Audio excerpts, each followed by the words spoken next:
Graça e paz, meus irmãos. Graça e paz a você que está assistindo essa aula hoje da Escola Bíblica Dominical da Igreja Batista Vale do Pitimbu. Nós estamos estudando o Evangelho de Mateus e já estamos hoje no capítulo 8.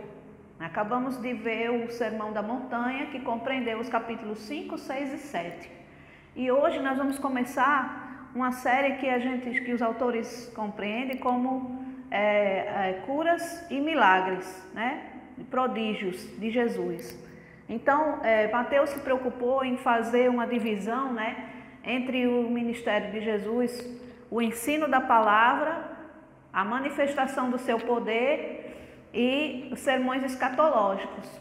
E nós acabamos de ver a série do Sermão da Montanha, que são ensinos, né?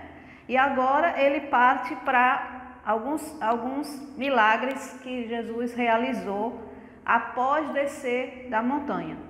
Então, eu vou dar um tempinho aqui para você ler o capítulo 8 e quando você terminar, nós vamos começar a dar a aula sobre cada trecho desse capítulo. Ok? Espero que você tenha conseguido ler o capítulo 8 inteiro. E ele é dividido dessa forma que você vê aqui no quadro, né? Tem a cura do leproso, depois a questão do centurião, que a gente vai ver um outro milagre com a sogra de Pedro. Depois Jesus, no meio dos milagres, ainda dá um ensino aos seus discípulos. Depois ele mostra seu poder sobre a natureza e por último sobre os demônios, né? Então, uma coisa bem dinâmica. O Evangelho de Marcos é mais dinâmico ainda do que o de Mateus, porque imediatamente, logo em seguida, assim que acabou, mostra um Jesus indo de lá para cá, realizando muitas curas e ao mesmo tempo ensinando. E Mateus provavelmente também tem esse ritmo, só que um pouco mais espaçado. O Evangelho de João não pertence ao grupo dos evangelhos sinóticos e tem uma outra narrativa, mas dos mesmos acontecimentos, certo? Do versículo 1 até o versículo 4, né, a gente vai ver a questão da cura do leproso. É importante a gente falar um pouco do que era essa doença para aquela época, né? A gente sabe que a lepra é adquirida através de um bacilo, né? E ela contamina a pessoa e pode ser transmitida a outros se não for tratada a tempo. Isso agora, nos tempos de hoje. Naquele tempo, a lepra era conhecida não só como a lepra que nós conhecemos hoje, mas também outras doenças de pele, né, como a impinge e a psoríase, eram também consideradas algum tipo de lepra, né? E como não existia uma ciência tão avançada para se identificar as diferenças entre as doenças de pele, praticamente todas entravam nesse grupo de lepra, né? E a lepra era considerada uma doença em que deixava a pessoa, o paciente, numa situação de imundo para o judeu. Então, o leproso, ele tinha que se manter afastado da sociedade e também, quando ele precisasse andar, né, em locais que tinham muitas pessoas, ele tinha que avisar antes de chegar que ele estava chegando, gritando, leproso, leproso, né? Era uma situação humilhante. Alguns carregavam um sino, como aqueles sinos que a gente coloca no gado, né? E esse sino, ao fazer barulho com a caminhada da pessoa, as outras que estavam ao redor se afastavam, né? Para não se contaminar, porque acreditava-se não só numa contaminação de pele, mas também numa contaminação espiritual. Aquele que tocasse num leproso, ele não estava apto para entrar no templo, para oferecer um sacrifício, para fazer uma oração. E ele tinha que cumprir, né, um protocolo de purificação que está descrito no livro de Levítico, Que não vem aqui o caso a gente ler todo aquele protocolo. Mas eram algumas ofertas alçadas ao Senhor e alguns dias de reclusão, né? E os sacerdotes e os escribas não podiam ter nenhum contato com uma pessoa impura, né? Não só os leprosos eram impuros, mas também tinha outros grupos de pessoas. Por exemplo, uma mulher que estivesse nos dias da menstruação e outros tipos de situações eram consideradas imundos. Então, essas pessoas que estavam imundas, elas tinham que se limitar ao espaço da sua casa, né? Fazer um tipo de isolamento, que é o que a gente conhece muito hoje, um isolamento social. Só que o isolamento social do leproso, ele era permanente, porque essa doença não tinha cura, né? E aí os sacerdotes, os escribas, as pessoas que os levitas, aqueles que serviam no templo, não podiam ter nenhum tipo de contato com essas pessoas, porque senão eles ficavam inaptos para o serviço dentro do templo. E tinham que também passar por todo aquele protocolo de purificação para depois voltar a fazer os seus trabalhos dentro do templo. Então, as pessoas eram marginalizadas da sociedade. Seus familiares geralmente construíam um cômodo, alguma coisa que a pessoa ficasse isolada, e aqueles que não tinham essa condição iam para fora dos muros da cidade e muitas vezes viviam de esmolas, né? E viviam em comunidades afastadas onde haviam só leprosos.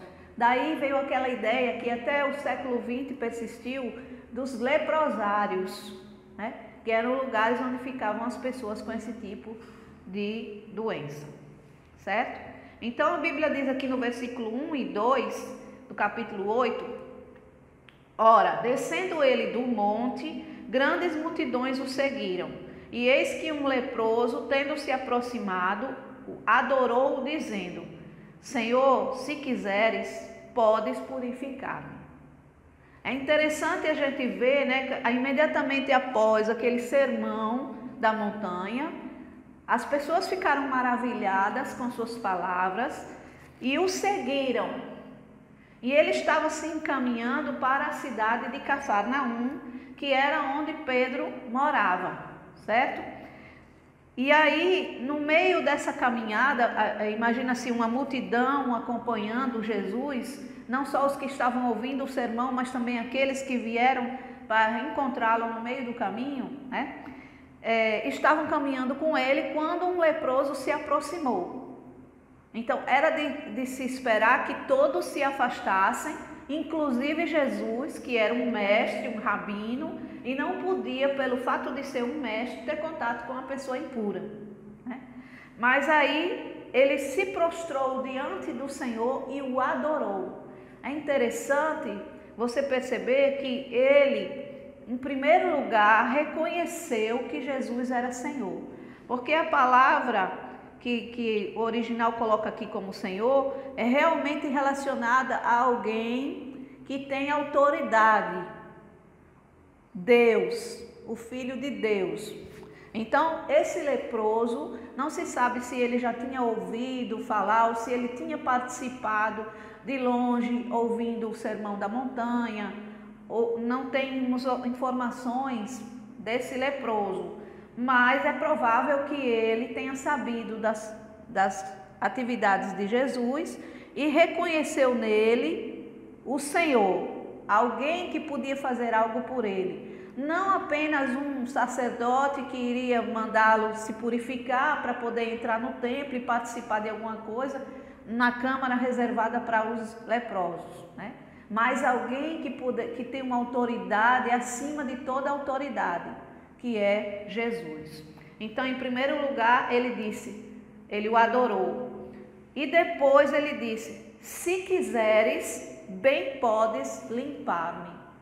Mas esse termo limpar-me não estava significando uma purificação provisória ou temporária. Ele estava falando de uma purificação permanente, não só da sua doença, como também do seu espírito. E aí Jesus respondeu, é muito interessante, né? Porque ele colocou na vontade de Deus o ato de curá-lo. Muitas vezes as pessoas chegam diante de Deus e pedem: Senhor, cura minha doença. e clamam e às vezes até impõem, né? Declaram, determinam a Deus que cure, que livre daquele tipo de doença. Mas aqui a gente aprende com o leproso que ele se submeteu à vontade de Deus, porque ele disse: se quiseres, bem podes limpar-me. E aí Jesus disse: eu quero, fique limpo. E aí imediatamente ele ficou limpo da sua lepra, mas como uma demonstração de que ele ficou limpo inteiramente, porque ele reconheceu Jesus como o Senhor dos senhores, como o Filho de Deus. Então ele teve uma cura espiritual e uma cura física também. E aí Jesus disse que ele deveria cumprir os protocolos estabelecidos pela lei de Moisés, né? Que ele deveria se mostrar ao sacerdote, fazer a oferta e que isso servisse de testemunha ao povo. Então esse primeiro milagre a gente já vê a questão da pessoa que foi alvo do milagre se submeter à vontade de Deus. É importante a gente aprender isso. Se Deus quiser, Ele nos livra de uma doença ruim. Se Deus quiser, Ele nos cura daquela doença de uma forma milagrosa.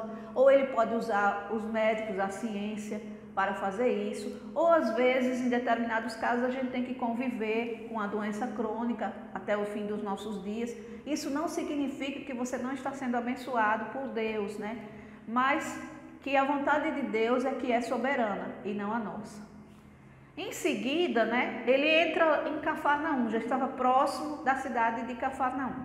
Cafarnaum ficava nos arredores do Mar da Galileia, né, e era uma vila de pescadores. Era como uma vila de pescadores, uma coisa que a gente aqui em Natal conhece muito bem, né, uma vila de pescadores. E aí ele entrou em Cafarnaum e ali vinha um centurião implorando: Senhor, o meu criado jaz em casa de cama, paralítico, sofrendo horrivelmente. Olha, é interessante a gente prestar atenção, porque o centurião, né, ele não era judeu, né? O centurião era alguém que trabalhava para o Império Romano, era um militar do Império Romano, né? E que Roma tinha ocupado muitos lugares, muitos territórios. Quem estudou história, quem lê alguma coisa sobre o Império Romano sabe que ele era muito extenso, né? E ocupava quase toda a Europa e uma parte da África e da Ásia. E aí, para que essa ocupação, né, fosse efetiva, era preciso mandar o exército, militares, para manter a ordem, né, de Roma. E o centurião vivia ali naqueles arredores, por Cafarnaum, e ele tinha um criado, né, que estava de cama paralítico. É interessante a questão aqui da gente pensar em alguém militar com algum tipo de autoridade, né, ainda que não fosse um general, mas tinha autoridade, se preocupando com alguém inferior, né, alguém submisso a ele. Aqui a gente percebe também a questão do autor querendo mostrar, né, de Deus se preocupando com os seus também. E aí ele disse: olha, meu criado está de cama sofrendo horrivelmente. E Jesus disse: eu irei até ele.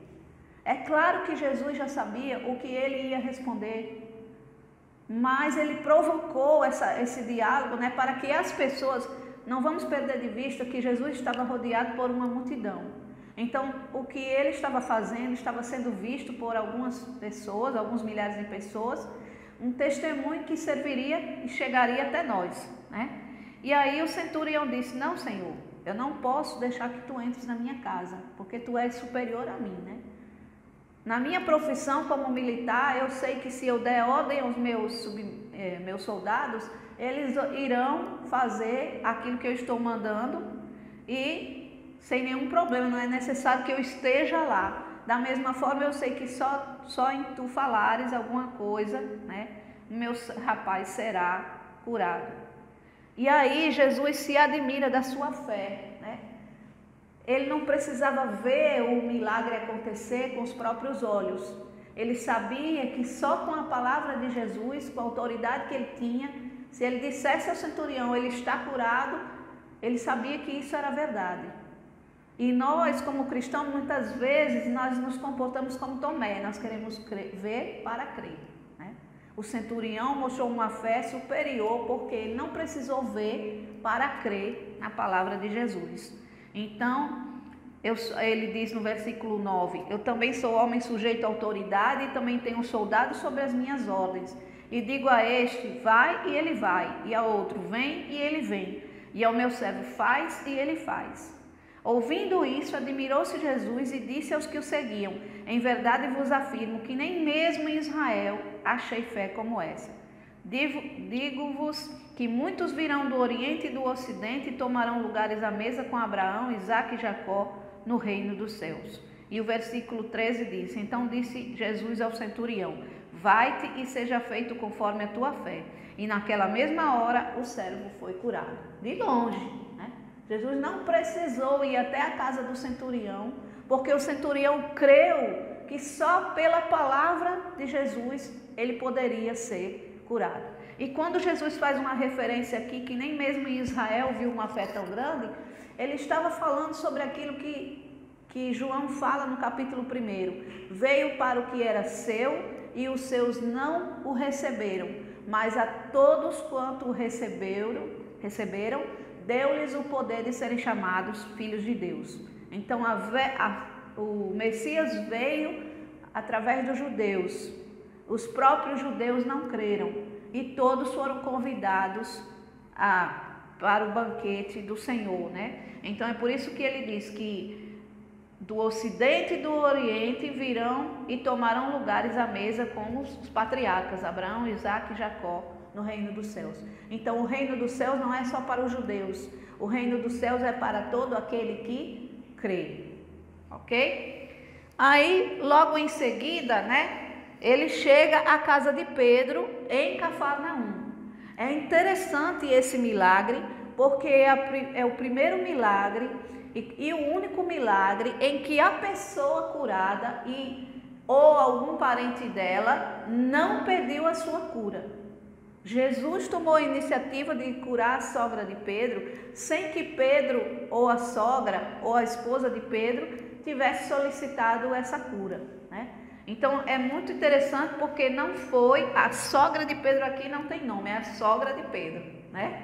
Mas ela ficou marcada porque foi iniciativa do próprio Jesus em curá-la sem que alguém pedisse isso a ele, né? Quando ele chegou na casa de Pedro, ela estava ardendo em febre. Alguns estudiosos entendem que ela estava com um tipo de malária, né? Que também é muito comum lá no Oriente. Então é aquela febre persistente, né? Que dura muitos dias, causada por um tipo de mosquito, por um tipo de vírus. Não era aquela febrezinha de um resfriado, uma coisa que dá e passa. E é também interessante a gente falar um pouquinho sobre a febre, porque a febre era outra doença considerada imunda. Quer dizer, a febre não é uma doença, é um sintoma de alguma doença, né? A gente sabe que a febre em si não é uma doença, ela é sempre um sintoma de alguma outra coisa que está acontecendo com a gente. E aí, pela lei, era também considerada uma pessoa com febre uma pessoa imunda. Então, não se podia tocar uma pessoa com febre para não ficar imundo também. Veja como era difícil para a medicina, né? Para os cientistas daquela época, curar algumas pessoas, porque não se podia tocar algumas doenças, e é uma série de protocolos para chegar perto daquela pessoa. Mas, no versículo 15, diz assim, Jesus tomou-a pela mão, quer dizer, Jesus tocou na sogra de Pedro e a febre a deixou. E ela se levantou e passou a servi-lo. Essa questão, ela se levantou e passou a servi-lo para mostrar como ela ficou completamente restabelecida da sua doença, né? E já estava se preocupando novamente com os afazeres domésticos e serviu os apóstolos, né? É interessante também a gente prestar atenção que Jesus tomou-a pela mão. Por que ele tomou-a pela mão? Se o servo do centurião, ele somente mandou a ordem, né? Ele vai estar curado, e ele ficou curado.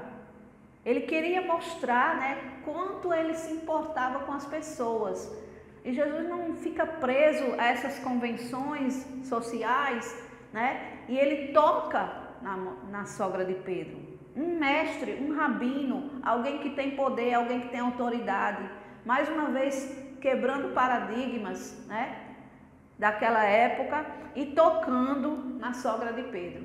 Ele poderia simplesmente ter olhado para ela e dito, fique boa, seja curada, né? Mas ele quis fazer esse gesto em direção à sogra. E são só 2 versículos que falam aí, né? O 14 e o 15. Em nenhum momento você vê nem Pedro, nem ela, nem a mulher de Pedro pedindo para ela ser curada, né?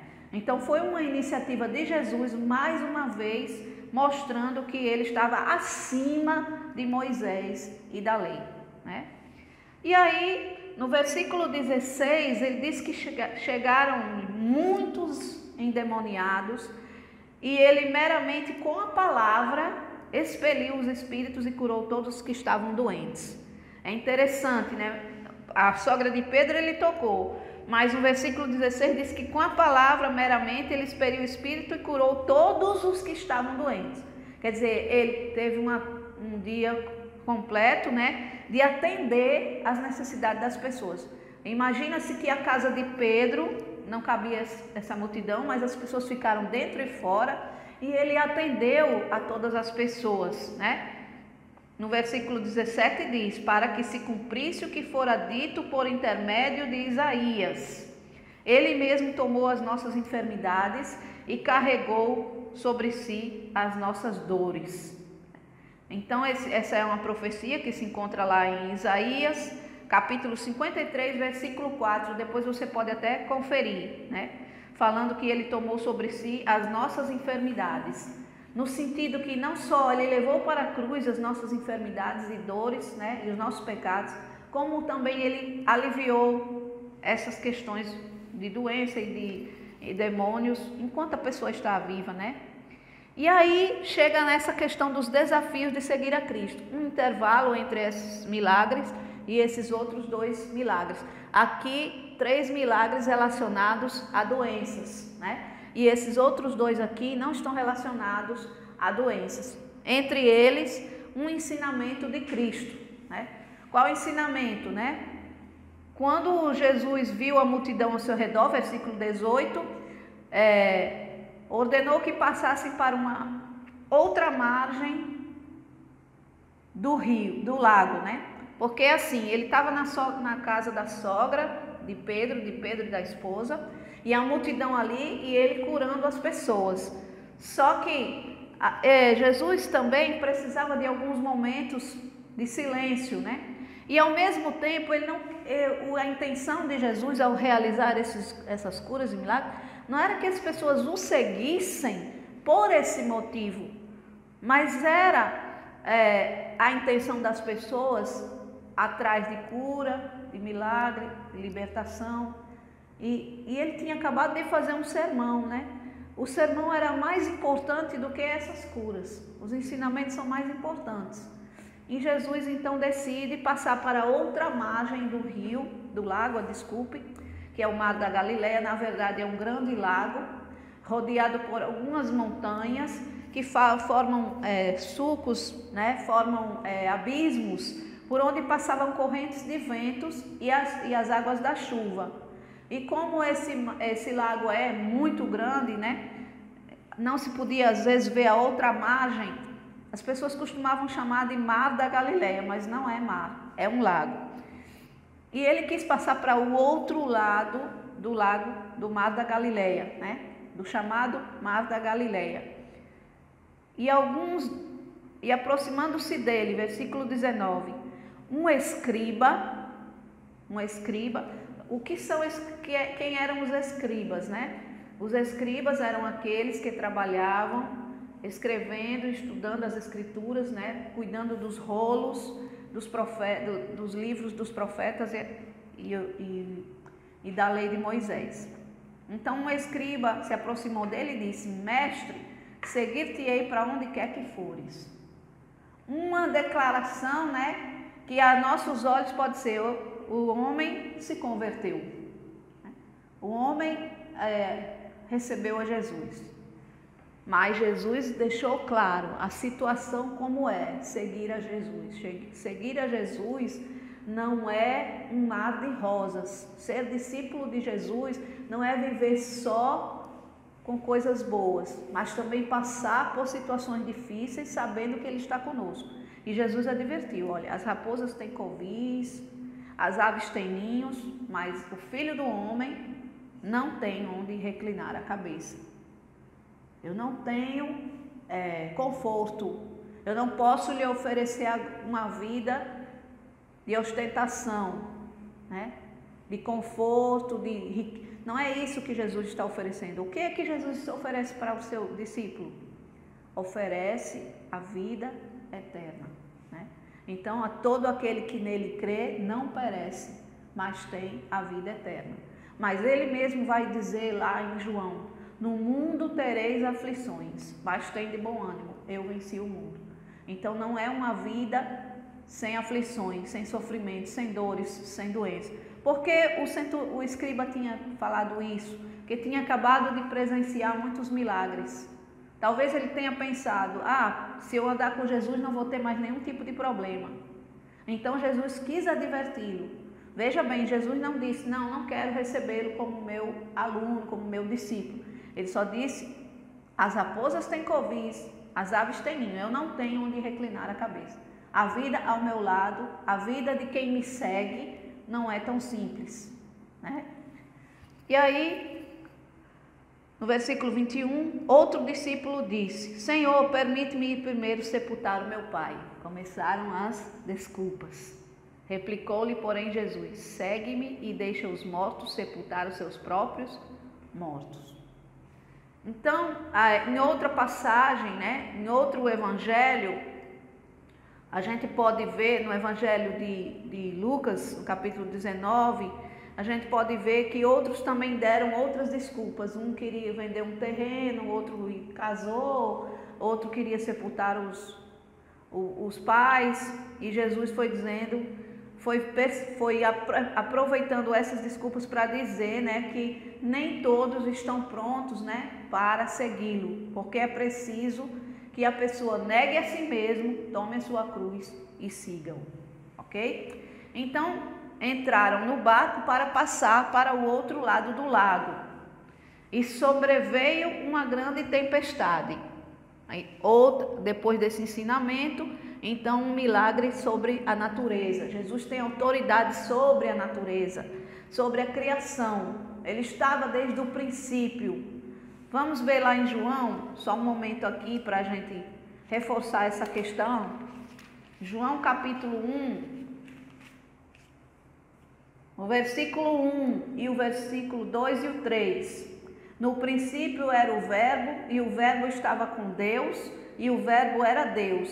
E ele estava no princípio com Deus, e todas as coisas foram feitas por intermédio dele, e sem ele nada do que foi feito se fez. Esses versículos, né, eles comprovam que Jesus estava desde o princípio, porque Jesus é Deus, né? Então, ele também é Deus, ele é o Senhor da criação, e ele tem autoridade sobre a criação. E aí sobreveio essa tempestade, como eu disse, o mar da Galileia era um grande lago, rodeado por montanhas rochosas, né, que tem alguns abismos e sulcos, de onde desce a água da chuva, que forma o lago, e também vem as correntes de vento. Então, não era um lago calmo, por isso ele era chamado de mar, porque tinha ondas, tinha ventos, né, tinha tempestades. Então, aconteceu uma tempestade nessa travessia para o outro lado, né? E o barco estava sendo varrido pelas ondas. Vamos lembrar que alguns de seus apóstolos eram pescadores, né? Pedro, Tiago, João, André, eram pescadores. Então, eles tinham o costume de navegar por ali e eles também tinham experiência com tempestade. Então, essa tempestade foi atípica. Alguns estudiosos dizem que houve ação dos demônios também nessa tempestade, porque só com a palavra de Jesus é que seria acalmada. Então, a gente sabe também que o inimigo, por vezes, pode usar algum elemento da natureza, né, para perturbar o homem, e também uma espécie de tentação ao próprio Cristo. E aí sobreveio, 24, sobreveio no mar uma grande tempestade, de sorte que o barco era varrido pelas ondas, mas Jesus dormia. Como assim? O barco chacoalhando para todo lado, água entrando, o vento grande e Jesus dormia. Vamos lembrar que, primeiro, o barco não era só aquele barquinho, né? Provavelmente tinha, quando descia na parte de baixo do barco, tinha cama, tinha lugar, porque pescador não passa só algumas horas na água, passa mais de um dia, passa dias, né? Então tem lugar de se alimentar, tem lugar de deitar. E Jesus veio de um sermão enorme, 3 capítulos só do sermão, e depois ele entrou na cidade de Cafarnaum e veio realizando milagres e ainda atendeu uma grande multidão. Ele estava humanamente exausto, né? Então ele deve ter descido na parte inferior do barco para dormir quando começou a tempestade. E também sabemos que Jesus sabe todas as coisas, né? Então a situação, ele sabia que em algum momento ia ser acordado para que acalmasse a tempestade. Então os discípulos vieram acordá-lo e disse: Senhor, salva-nos, perecemos. E perguntou-lhe Jesus: por que vocês são tímidos, homens de pequena fé? Ora, eles acabaram de presenciar 3 milagres, não é? Fora outros que já tinham visto. E aqueles que estão descritos no versículo 16, muitos endemoniados e todos os que estavam doentes. Então, 3 milagres que nós descrevemos aqui e mais muitos outros que estão todos aqui resumidos no versículo 16. Aí agora, uma tempestade para pescadores, né, que estão acostumados a enfrentar a fúria dos ventos. E eles vão buscar ajuda a Jesus. Jesus falou: vocês têm pouca fé. Será que vocês não lembram com quem vocês estão andando? Será que vocês não sabem com quem eu sou? Né? E aí levantou-se, repreendeu os ventos e o mar com a palavra. Jesus é o verbo, né? E o verbo se fez carne. Então, apenas com sua palavra, a tempestade se dissipou e veio a bonança. Então os homens se maravilharam, dizendo: quem é este que até os ventos e o mar lhe obedecem? Repare também que eles estavam convivendo com Jesus e conviveram 3 anos com Jesus e foram aprendendo paulatinamente sobre Jesus, né? E até mesmo após a sua morte, ainda houve dúvidas com relação a isso. Foi preciso Jesus aparecer para eles ressurreto e explicar, né? E depois o capítulo 28 de Mateus termina com a grande comissão e a gente vai ver que eles vão aprendendo com a convivência com Jesus, né? São seres humanos, são pecadores, também não podemos julgar. Esses estão vendo tudo que está acontecendo e não creem, né? Em alguns momentos a nossa fé também oscila. Tem hora que a gente pensa que Deus nos abandonou. Deus não está lembrando de mim, Deus não se esqueceu de mim. E é isso que acontece, né, com as pessoas, com o ser humano. Mas se maravilharam com a autoridade que ele tinha sobre os ventos e o mar. E aí, chegando a outra margem do lago, é uma terra de Gadara, né? Gadara era um local em que viviam algumas pessoas que também não eram judias, né? É tanto que eles criavam porcos. Era proibido para o judeu criar porcos, porque o porco é considerado um animal imundo. Então o judeu nem se aproximava desse tipo de animal, nem comia sua carne e nem podia viver do comércio de criação de porcos, nem nada disso. Então, aqui em Mateus diz que vieram 2 endemoniados, versículo 28, né? Em alguns outros relatos diz apenas um endemoniado, em Lucas, um endemoniado, mas o importante é que os estudiosos dizem que não vem ao caso se eram 2 ou 1, né? O importante é que um deles se sobressaiu e foi o atendido por Jesus, né? E esses endemoniados, eles também eram considerados pessoas imundas, lógico, neles habitavam espíritos imundos, demônios, e eles viviam também nos sepulcros da cidade. Mas vale lembrar também que algumas doenças mentais e psiquiátricas, psíquicas, eram consideradas possessão demoníaca naquele tempo. Como não podia ser explicado todo tipo de comportamento anormal, então quase tudo que não era dentro do padrão da sociedade era considerado um demônio, Então aí a gente entra com a esquizofrenia e outros tipos de doença, Então essas pessoas também ficavam separadas e viviam nos sepulcros da cidade, viviam à margem da sociedade. Ali poderia ter realmente pessoas endemoniadas e também pessoas doentes mentais, Todo tipo de doença mental. Nesse caso desses dois, um deles era realmente endemoniado, porque a gente vai ver o que vai acontecer com ele. Porque eles vinham gritando que temos nós contigo, ó Filho de Deus. Eles já anteciparam em dizer para a multidão, os demônios, que Jesus era o Filho de Deus, que Jesus era o Messias. Em determinados momentos, Jesus repreendeu as pessoas para que não dissessem quem ele era, Então, os demônios sabem quem é Deus desde o início, Eles estão aí antes de nós. A queda do anjo com seus seguidores foi muito antes da criação do homem. Então, claro que eles sabiam reconhecer quem era Deus. E já começaram a antecipar, Você é filho de Deus, veio aqui fazer o quê? E Jesus, não era o momento de Jesus se revelar como filho de Deus. Então, há mais uma oportunidade para ele realizar um outro milagre de outra natureza. Aqui de natureza física, aqui com relação à criação e aqui também mostrando a sua autoridade sobre os demônios e sobre Satanás. Então, Deus está acima também dos demônios e de Satanás, Ele disse, aí o versículo 30 fala assim, andava pastando não longe deles uma grande manada de porcos, porque como eu disse, ali na região de Gadara havia criação de porcos. Então os demônios lhe rogavam, Senhor, nos expele e manda-nos para a manada de porcos. Então Jesus ordenou-lhes, ide, e eles saindo passaram para os porcos, e toda a manada se precipitou do espinhadeiro abaixo. Como eu disse, o mar da Galileia era rodeado por montanhas rochosas, então tinha alguns abismos, tinha alguns espinhadeiros, um cânion, vamos dizer assim.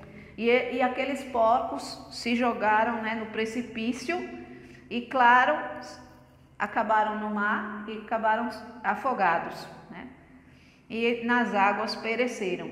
Fugiram os porqueiros e, chegando à cidade, contaram todas essas coisas e o que acontecera aos endemoniados.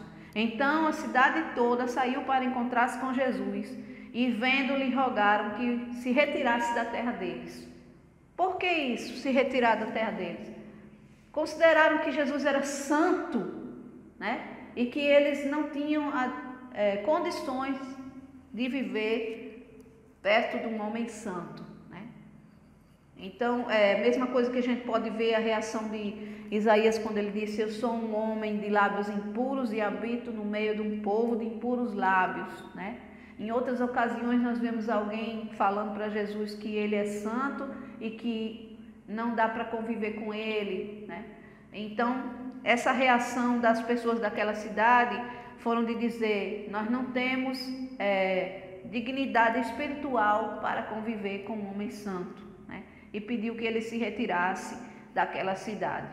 E assim, a gente vê o capítulo 8 dessa forma, Ele pode ser dividido assim, acabou o sermão da montanha, ele começa com as suas curas de doenças físicas, mas só que lembrando que quando Jesus cura de um modo físico, como no caso do leproso, também curou sua alma, seu espírito, Porque ele creu que Jesus era o Senhor. Da mesma forma aconteceu com o centurião, mostrando aqui também que a fé veio não só para os judeus, mas para todo aquele que crê. E com a sogra de Pedro. Depois ele explica que segui-lo não é só receber bênçãos, mas ele também está disposto a uma vida de sacrifício. E aí também aparecem as duas outras milagres que mostram a autoridade de Jesus sobre a criação, sobre tudo que foi criado, sobre a terra, os mares e tudo, e também sobre os demônios e Satanás. Espero que os irmãos tenham aproveitado essa aula, né? E possam fazer uma lida novamente desse capítulo, agora com esse vídeo. E se houver alguma dúvida ou algum comentário que você queira colocar, pode colocar aqui embaixo. Não deixe de dar o seu like, né? E de compartilhar com as pessoas que você conhece. Muito obrigada e Deus abençoe.